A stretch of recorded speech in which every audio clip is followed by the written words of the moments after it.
బొమ్మ వైజయంతి వాళ్ళ ఇంట్లో ఉంది, నాకది కావాలి, ఎలాగో ఒకలా దాన్ని సంపాదించమని శకుంతలే నన్నిక్కడ సెట్ చేసింది. అక్కడ చేరింది చేరినట్టుండాలా? పని అయ్యాక బయటపడాలనుకోవాలా? ఆ ఇంట్లో శాశ్వత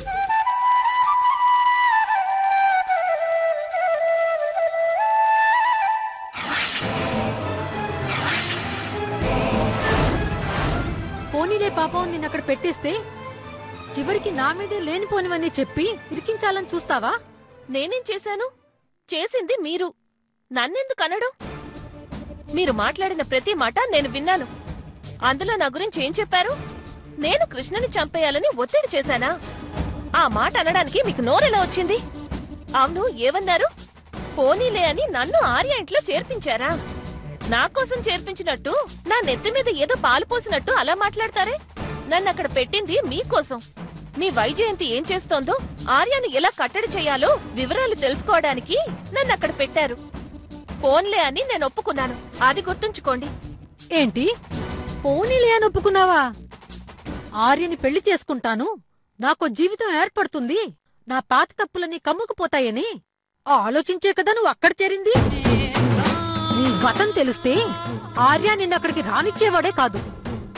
ఆ మాటకొస్తే నువ్వసలు ఆర్య ఫ్రెండ్వే కాదని తెలిస్తే నీ సంగతి ఏమయ్యేదే? కడుపులో చల్ల కదలకుండా కమ్మగా తిని తొంగుంటూ ఎంజాయ్ చేశావు. వాళ్ళ ఐశ్వర్యం హోదా అన్ని చూసి కడుపు సంగతి కూడా వదిలేసి ఆర్యాకి గాలం వేశావు. ఎవరికి తెలీదే నీ భాగవతం? నీ భాగవతం మాత్రం నాకు తెలీదా?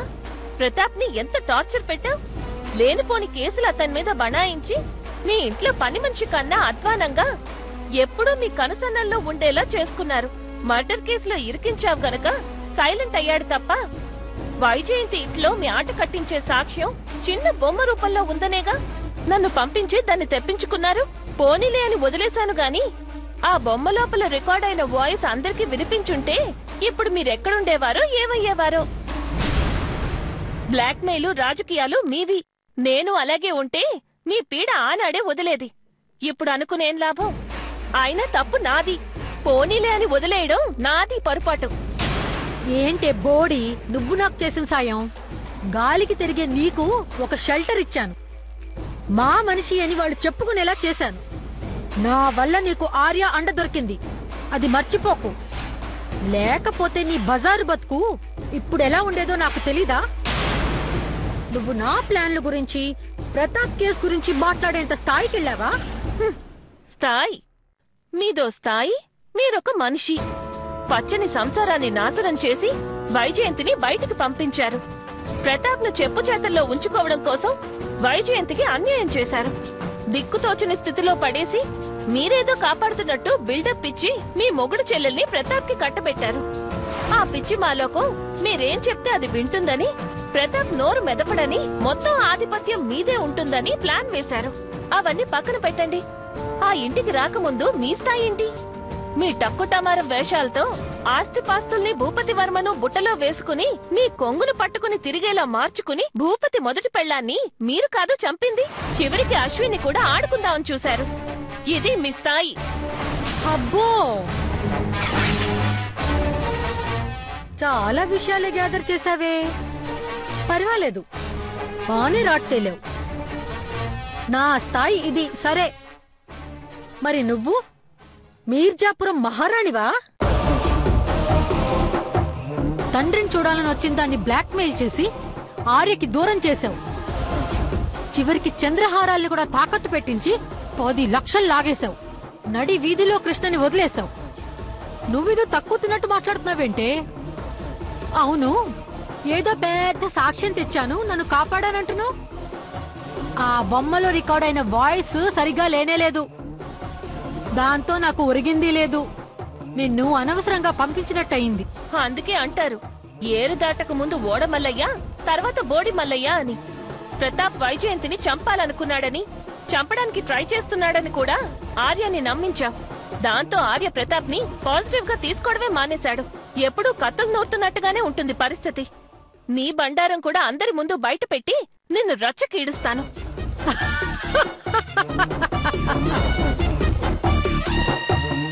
దానికి నువ్వు ఇంకో జన్మెత్తాలే. నా రహస్యాలన్నీ నీతోనే సమాధైపోవాలి. నిన్ను మాయం చేసి అందర్నీ మాయం చేస్తాను. ఈ కుట్రంతా నీదేనని అంతా నీ మీదకి తోసేస్తాను. అప్పుడేం చేస్తావే?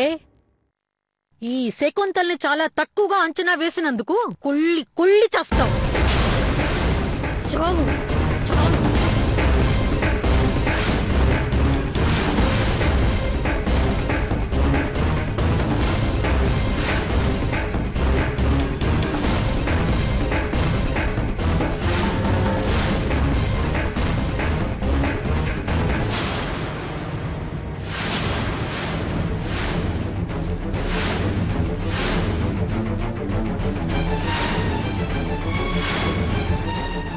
వదినయ్యా, ఏంటిదంతా? నిన్ను నా వదినయ్య కాదు, తల్లివనుకున్నాను. నా సుఖం కోసం అన్నీ చేస్తున్నావనుకున్నాను. కానీ ఇన్నాళ్లుగా నేనున్నది నరకంలోనని అర్థం చేసుకోలేకపోయాను. ఎందుకు? ఏం సాధిద్దామని ఇలా చేశావు?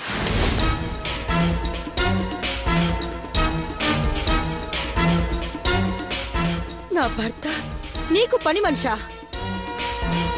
ఆయన దేవుడు.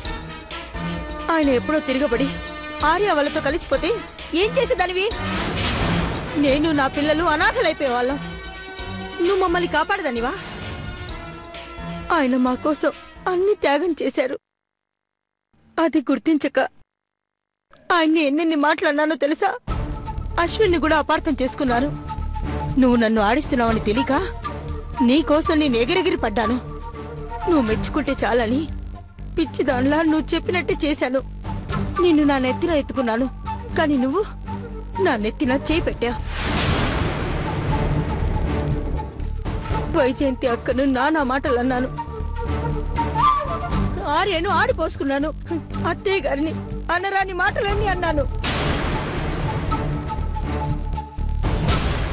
మా వదిన్ని చంపింది నువ్వా? ఇంతకింత అనుభవిస్తావు. ఇంతమంది ఉసురు పోసుకొని నువ్వు బాగుపడేది ఏమీ లేదు. చూస్తుండు, నా శాపం నీకు తప్పకుండా తగులుతుంది. సత్య, ఇంకా శాపనార్థాలు పెట్టడం కాదు, ఇలాంటి వాళ్ళని పేక పిసికి చంపేయాలి. నాకు నా కొడుకు మధ్య చిచ్చు పెడతావా? నిన్ను నమ్మి నీ మాట ప్రకారం నడుచుకున్నందుకు నాకేం దక్కింది? వైజయంతికి అన్యాయం చేశానన్న అపరాధ భావం, సచివత అన్యాయం అయిపోతున్న ఆందోళన, అంతే కదా?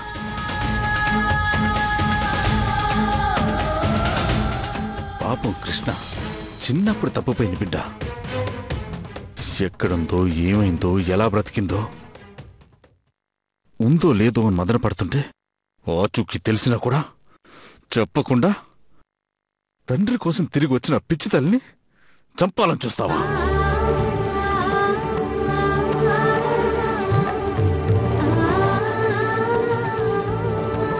ఇందర నిన్ను బాధలు పెట్టి నిన్ను చిత్రవద చేసి చంపాలి. శకుంతల, ఏనాడైనా నిన్ను పల్లెత్తు మాట అన్నానా? ఆయన కూడా నీకెప్పుడు అన్యాయం చేయలేదు కదా, మరెందుకు మా మీద ఇంత కక్ష కట్టావు? అర్ధరాత్రి చంటి పిల్లలతో అడవులు పట్టుకు వెళ్తుంటే నీకు కనీసం జాలనిపించలేదా? కట్టుబట్టలతో వెళ్ళడం నీకు కనిపించలేదా? ఇన్నాళ్ళు నా పిల్లలు అనాథల్లా పెరిగారే, నువ్వో ఒక తల్లివేగా, నీ కన్నపేగు ఎన్నడూ బాధపడలేదా? పోయిన వాళ్ళు పోయార్లే అనుకోకుండా, అక్కడ సుఖంగా ఉండనివ్వకుండా నీ మనిషిని పెట్టి మమ్మల్ని అవస్థల పాలు చేస్తావా? స్వప్న, ఒక్కసారి నా కళ్ళల్లోకి చూడు. నీకు అమృతకి ఏనాడైనా తేడా చూపించానా? ఇంత కుట్ర మనసులో పెట్టుకొని ఎలా నటించగలిగా? ఈ తల్లిని ఎలా మోసం చేయగలిగా? తండ్రి లేక అల్లాడే ఆర్యకి కృష్ణ రూపంలో తోడు దొరికితే తనను పంపించేసి వాడిలో ఎంత ఆవేదన మిగిల్చావు? నువ్వు స్నేహితురాలివని నమ్మాడు వాడు. నాకన్నా ఎక్కువగా నీతో అభిప్రాయాలు పంచుకున్నాడు. అలాంటిది ఇవాళ వాడి అభిప్రాయంలో ఒక్కసారిగా చెడ్డదానివయ్యావు. ఇప్పుడికి నీకేం మిగిలింది చెప్పు? అన్నం పెట్టిన ఇంటిని కూల్చేయాలనుకున్నావు. నీ మంచితనం ఏమైంది? ఛీ, నీలాంటి వాళ్ళని చూశాక మనుషుల మీద గౌరవం పోతుంది. శకుంతల, నువ్వు నాకు వరుస కూతురివి.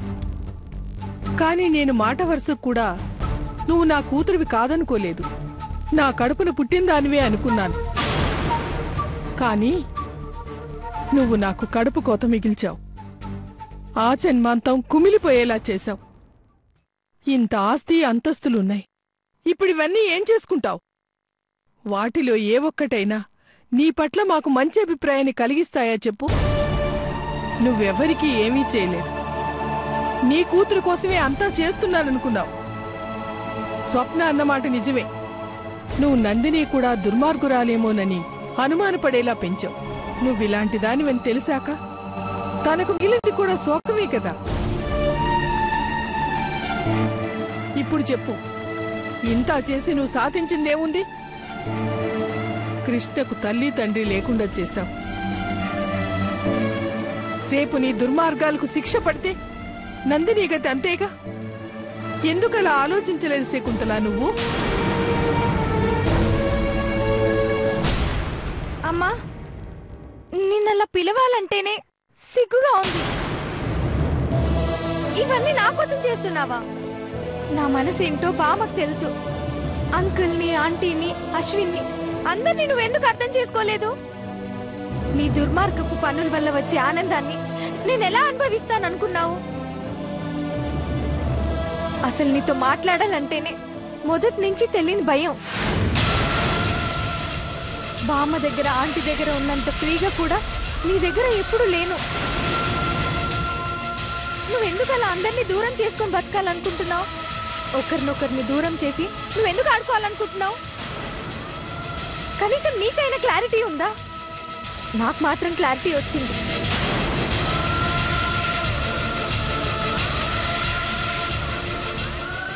నాకెవరూ లేరు. అమ్మ నాన్న లేని అనాథని నేను, అనాథని నేను, అనాథని నేను. అమ్మా నన్ను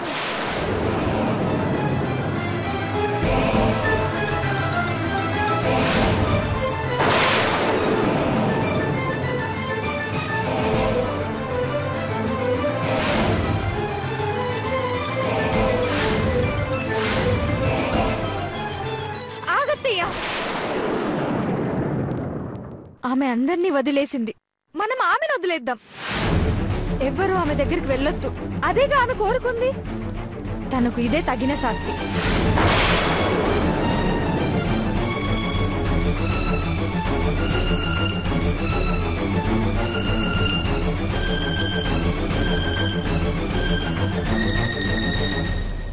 అశ్విన్ గారు, మీరిచ్చిన ఇన్ఫర్మేషన్తో భూపతి గారిని ఎయిర్పోర్ట్లోనే అరెస్ట్ చేశాం. Thank you sir. అదిగో తానే స్వప్న.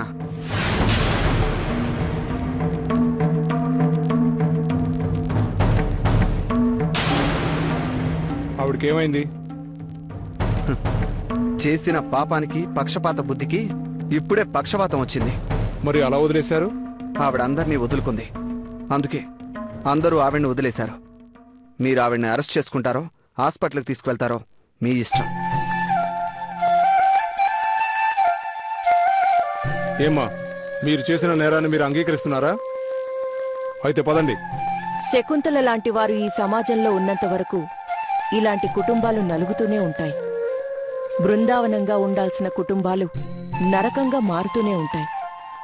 వీళ్లకి చట్టమే కాదు, దేవుడు కూడా శిక్ష వేస్తుంటాడు.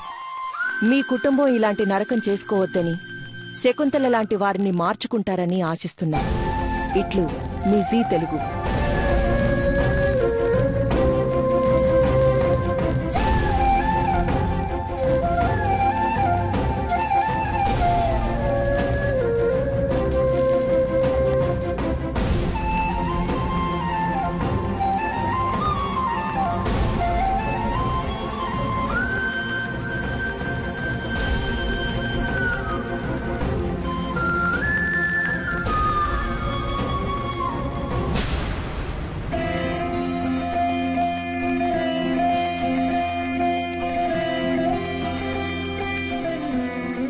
నందిని, ఏంటమ్మా ఇది? అత్తయ్య,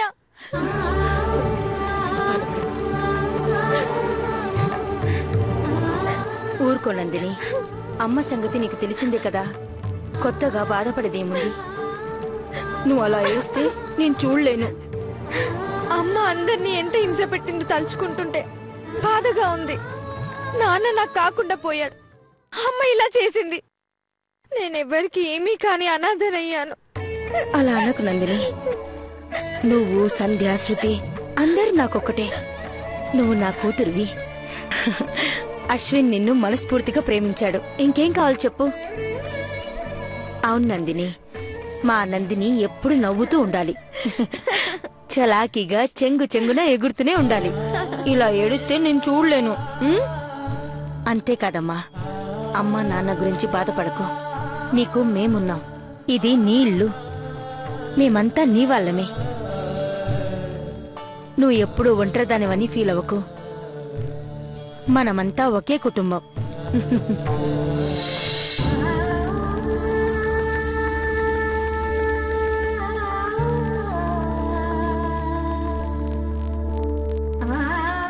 ఊరుకో కృష్ణ, ఇప్పుడేమైందని? లేదంటే అందర్నీ బాధ పెట్టినందుకు నాకు తగిన శాస్త్ర జరిగింది. అమ్మ లేదు, నాన్నైనా తక్కుతారనుకుంటే. అలా మాట్లాడకు కృష్ణ. నువ్వు ఏ అండా పోగొట్టుకోలేదు. నువ్వెప్పటికీ మా కృష్ణవే. నీ వల్ల మాకొచ్చిన ఇబ్బందులు ఏమీ లేవు. తండ్రి అనే బంధం కోసం నువ్వు అన్నీ త్యాగం చేశావు. ఆ త్యాగం విలువ మాకు తెలుసు. అవును కృష్ణ, కన్న తండ్రి కోసం బంగారం లాంటి జీవితాన్ని కూడా వదులుకోవాలనుకునే త్యాగబుద్ధి ఉన్న మనుషులు అరుదుగా ఉంటారు. అలాంటి వ్యక్తి నా ఇంటికి కోడలుగా రావడం నా అదృష్టం. అంతే తప్ప అర్హత లేదనే పెద్ద పెద్ద మాటలు మాట్లాడి మమ్మల్ని చిన్నబుచ్చుకు. ఎవరూ లేని అనాథ అనే మాట ఇంకోసారి నువ్వు అనకూడదు. అలా అంటే నా మీదొట్టే.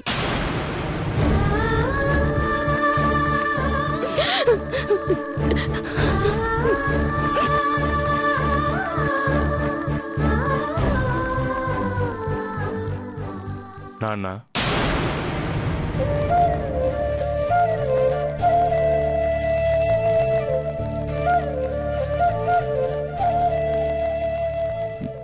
ఏమన్నావు ఆర్య? నాన్న అని పిలిచాను. ఈ పిలుపు కోసమేరా నేను నిన్నలో ఎదురు చూసింది. నీ మనసు బాధ పెట్టినందుకు నన్ను క్షమించు నాన్న.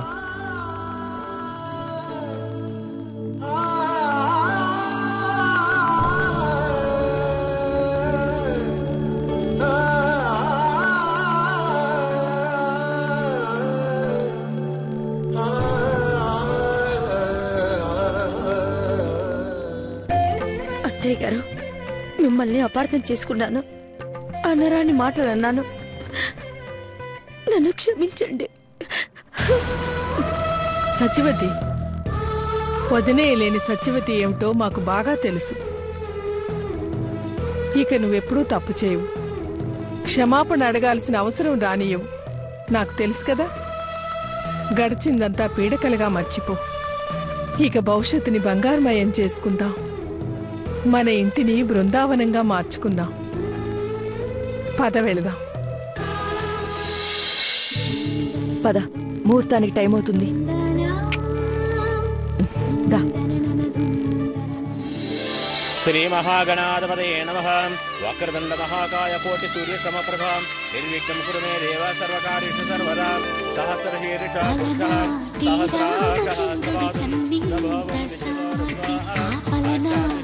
బాలచంద్రుడి కన్నా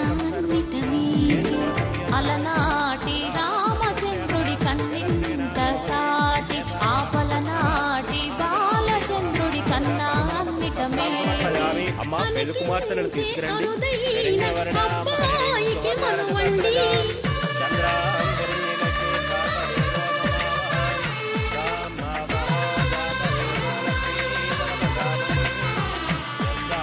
తెలుగింటి పాల సంద్రము కనిపించిన కూన శ్రీహరి ఇంటి దీపమల్లే కనిపించిన జాన. తెలుగింటి పాల సంద్రము కనిపించిన కూన శ్రీహరి ఇంటి దీపమల్లే కనిపించిన జాన. అటువంటి అపరంజి అమ్మాయిని కనరండి.